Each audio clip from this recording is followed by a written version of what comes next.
Grand Rising, loved ones.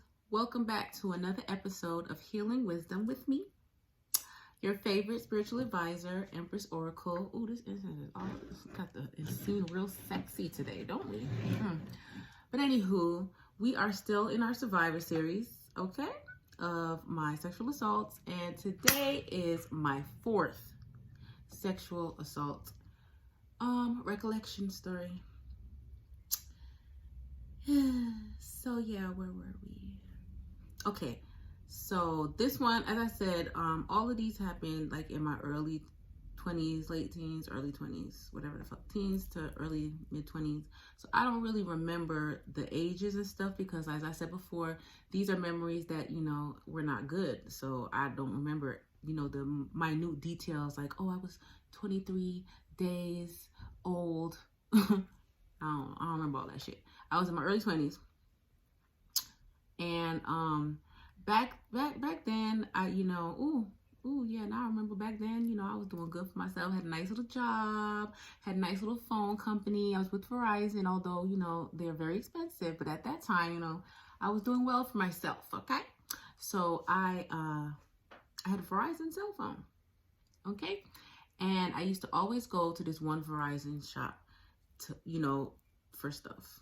Anyway, while I was there, of course, I ended up, one of the managers there ended up seeing me and taking a liking to me or whatever. So every time I would go there, we chop it up and stuff. And then from there, the friendship developed. Now, I knew he had an interest in me. However, I friend zoned him and he seemed okay with it, right? And we were friends for months on end. I mean, we were friends for months. And the crazy part about it is the beginning of our friendship, the only time he would see me is if I went up to Verizon. Like sometimes he'd be like, hey, come up here real quick or whatever. And we would like smoke a blunt during his lunch break or whatever the fuck. And I keep it moving and we chit chat on the phone and shit. We didn't really hang out that much in person, so it was no big deal though, because, after all my experiences, I had developed, which I still stick to, where I have to kind of, get to know you first, be friends, because sometimes I feel like the best relationships, you start off as friends. However, I was not interested in this guy, but he was very nice to me. So, my dumb little naive self, being naive because I'm an Aries and that's what we are. Yeah, we was cool and everything. And as I said, we would smoke, and I even went by his house a time or two. And we kicked it and smoked and chilled, just kicking it, just cool, which was normal for me because I grew up, I have more men in my family, so I grew up around boys. All my friends, even though I've been sexually assaulted all these times, I've always felt more comfortable around guys because that's what I grew up around. All of my friends have always been guys, and females have always been haters and not like me because guys are attracted to me, not realizing that it's not because of my looks why the guys were attracted to me. It's because of my personality, because I am always myself. No matter who the fuck I'm around, is what you see is what the fuck you get. We kicking it or not. So anyway, most of my friends are guys, so I really didn't have a problem with hanging out with him. Like I said, I even went to his house a few times and we smoked. There was nothing crazy, like nothing crazy. He was cool. He genuinely was cool. So I thought, and he was very, very funny. So I remember one time I invited him over to my house one night because I knew that my homegirl was coming. She was supposed to be spending the night over my house, and we had planned to get fucked up and shit. And he was like, what y'all doing? Can I come? X, Y, and Z. So I was like, yeah, cool, no big deal. I didn't think anything of it because I was not going to be home by myself. I was going to be there with my homegirl. So I was like, sure. This would have been the first time he'd ever came to my house because normally I would go by his crib or I'd go to his job or something, and we would just literally, we would smoke, chop it up, and I'd bounce, So that night, he came over, my homegirl was over, and I told you I used to be a young raging alcoholic or whatever. My homegirl was too. My bad, because I turned her into one. Bad influence. I don't do that no more. But anyway, yeah, so we was there, we was smoking, we was drinking, we was listening to music, we was cracking jokes. Like I said, he was very funny, and I'm funny as shit. You know what I'm saying? Everybody had jokes. We were having like a really, really, really good time. Like really, really good time. So fucking shit. Oh That was so unprofessional.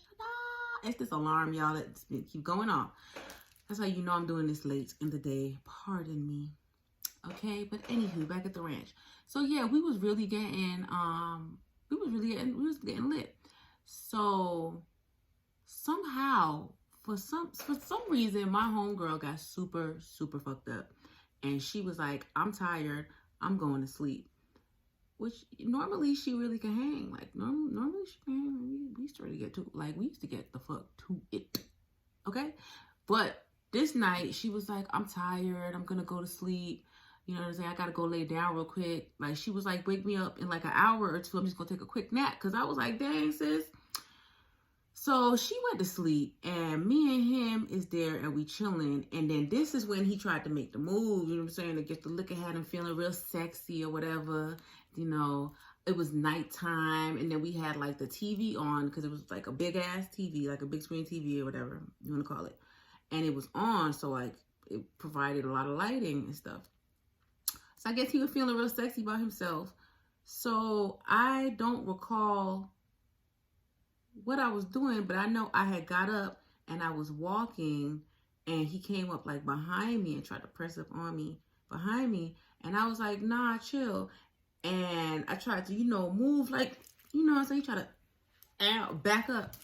That shit did not work. He backed my ass right up to the fucking, to the couch, to where like the back of the couch, like, you got the regular long couch, whatever. And this is the back where you sit like this. Yeah, I was like leaned over like this, like he trying to hump me. And I'm like, bro, no. So me and him start tussling. Yes, because I told you after that first, not the first one, my parents been so many. After that second aggressive, brutal rape, I fought for my life. And ain't nobody was taking this pussy without a fight, period. So we commenced to tussling. And of course, he was way bigger than me. He probably was like 5'10", 6 feet. But you know what I'm saying? He had a little weight to him. Like he probably used to play football in high school, but had let that go a bit. He probably like that. But anyway, we was tussling and shit. And we went from the standing up to tussling on the floor. And somehow or other, he got on top of me. I was on my stomach. Okay, I was on my stomach, and he got on top of me, and you pressed on top of me, of course. And I had hardwood floors, so couldn't breathe. And he was on top of me, and I'm still like, still trying to shimmy my way out, but that shit was not working, y'all. That shit was not motherfucking working, okay? Shimmying while drunk after a nice long fucking tussle, that shit, it didn't work out. So he, I had on pants. So like, he was like, he kept trying to, pull down my pants and shit. And that, listen, that was a feat. And I know it was a feat, but he was determined to get these pants down and stuff. And I was trying my hardest, y'all. I was trying my hardest. But the way that he had me too, like, because we ended up on the floor like real suddenly, it wasn't like a planned dance movement. So the way that I ended up on the floor, I couldn't really like move my hand. Like I was like this. And I'm still trying to get loose. And so he putting all his weight on me and stuff, trying to get my pants down and stuff. And I guess he felt like he got them down far enough to where he could, try to do whatever. But all I know is this one, and this is why I call it the sexual assault, because I got sodomized with this one, because he ended up raping me anally, okay? Because his aim was off, and so he ended up shoving it roughly into my booty hole. I was gonna say my ass, but that sounds a little harsh. But he shoved it roughly into my ass, right? And now I was no stranger to little anal sex, but it's a difference when you don't want it, okay? And somebody is, so he like ripped up my booty hole a little bit. It was painful. And then I just like, because I was fighting so hard and stuff, and like when, like I was just fighting so hard. I was fighting so hard. And like when he finally in there and stuff, is like, I just like, I don't know. I just like that. It's just like all the fight just got out of me. I don't know. I can't describe the way that I felt. If I was just, I still remember it. but I can't put into words the way that I felt. I felt defeated. I felt fucking defeated. Like, because when I tell you your girl was trying, I put my all into all of these fights. And, you know, guys, yes, they are, you know, they can't overpower females. Like, I have beat up quite a few men in my day, but that's, you know, in a fair fight. But this, I just felt defeated, right? And I think I feel like when I just like kind of just like, you know how they say people just kind of play dead and your body just, that's what I did. I just kind of just, all the fight just went out of me. All the fight just went out of me. And when the fight went out of me, it's like that snapped him back to himself. It's like, I guess me fighting him was turning him on. And when I stopped fighting, it's like he kind of was like, oh shit. And he realized what he was doing. And he like backed up off me like, oh my gosh, oh my gosh. And started crying, oh bitch ass nigga. Like, what the fuck you crying for? You just fucked me in my ass against my will, bitch. I should be the one crying, bitch. So I attacked him again when I got up. And he let me. He kind of let me. He did. But then I was just like, get the fuck out of here. Like, I was like, you gotta leave. Get the fuck out of here. And he was just like crying and shit. He was like, I don't know what happened, blah, blah, blah. And I was just crying. I started crying too, shit, of course. I was just like, not again. Like, not again. Like, not again. I can't believe this just happened. And he was like, I'm so sorry. And then he was like, I don't know what got into me. He was like, I'm so sorry. He was like, if you want to call the cops, you can. He was like, I will stay right here and wait until the cops come because I know I was wrong. That's what this nigga said to me. I was shocked. I sure the fuck was shocked. I sure the fuck was, you know. But then, unfortunately, I remembered my past experiences and how I had contacted the authorities and they did not do anything. So, because by this time I had lost all faith in the police, right? Or so I thought. But he was like, yeah, you can call the cops. I'll wait right here. He was like, I'll wait. I won't even leave. He was like, I'm sorry. I don't know what got into me. It was, he blamed it on everything but himself. And I couldn't believe it. And so after I sat there for a while and I'm just crying and whatever the fuck. And then I just thought about it. And it's sad, but it's true because I was, first of all, I went to Catholic school up until the 8th grade. But I'm not Catholic though. It's crazy part about it. I'm not Catholic. I was baptized like some shit. I don't fucking know. Something with the E, like Episcopal or something. But I grew up in like a Pentecostal church. But religion was always like my favorite. But more so, I always wanted to be like Jesus. I always used to wear those bracelets. Like, what would Jesus do? And I kind of lived my life. To this day, I live my life like that. Where I feel like forgiveness is important. Because I always used to think when I die, I want to go to heaven. And how can I ask God to forgive me of my sins, no matter how big or small, if I'm not able to forgive people? And so I didn't call the cops. He was like, well, what can I do? He was like, I'll do anything. He was like, I got to do something. I'm sorry. So basically what ended up happening was it was late as fuck at night. It was late as fuck at night. But we drove right back to goddamn Verizon where he worked at, and I got a brand new, this is where these nice ass flip phones had just came out and shit. I got everything. I got the earphones. I got everything you could need for the phone. And this phone was expensive. This phone was expensive. So basically, that's what happened. I ended up getting a brand new cell phone, all high tech, and people was like, how did you afford this nice ass phone? I was like, don't worry about it. But really, it was basically like, not hush money, but basically it was like hush money for me since I did not call the cops on him, which I could have. And then after that, just never heard from him again. Just never heard from him again. And I tried to justify it to myself. Like, no, I don't think I did. I didn't try to justify it. I tried to I know I did. I didn't justify his actions, but I justified to myself like, well, you know, because I had such disappointing experiences with law enforcement and stuff, I was like, I just knew they wasn't gonna do shit. It wasn't gonna be worth it. I still remembered when I had went away to school and got raped, and the police didn't do anything then. So I was like, well, at least I'm getting some type of reparations, although my booty hole was sore for a while.